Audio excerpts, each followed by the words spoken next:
एक महत्वाची बातमी समोर येते।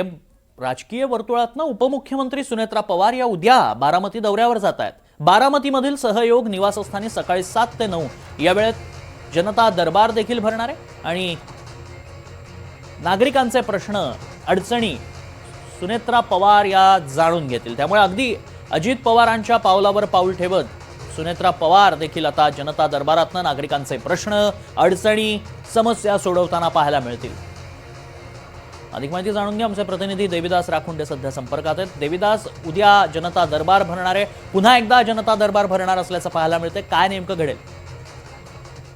निश्चितच तन्मय, आपण जर बघितलं तर ज्यावेळी बारामतीच्या दौऱ्यावर दिवंगत नेते उपमुख्यमंत्री अजित पवार असायचे, त्यावेळी बारामतीमधील सहयोग या निवासस्थानीच ते जनता दरबाराचं आयोजन करायचे आणि अजित पवार यांना भेटण्यासाठी राज्यभराच्या कानाकोपऱ्यातून किंवा पुणे जिल्ह्यातील विविध तालुक्यांमधून त्या परिसरातील लोक हे आपापली छोटी मोठी कामं घेऊन त्यांना तिथं भेटत असत आणि त्याच ठिकाणी अजित पवार त्यांची कामं कामं समजून घ्यायची आणि त्याचा तात्काळ निपटारा देखील करायचे। आता आपण बघतोय की 28 जानेवारीला विमान दुर्घटनेमध्ये अजित पवार यांचं निधन झालेलं आहे आणि त्याच्या पश्चात आता सुनेत्रा पवार यांनी उपमुख्यमंत्री पदाचा पदभार स्वीकारलेला आहे। काल परवाच आपण बघितलं की पुण्यामध्ये देखील त्यांनी कार्यकर्त्यांची प्रशासनाची बैठक घेतली आणि त्या ठिकाणी थेट निर्देशही दिले।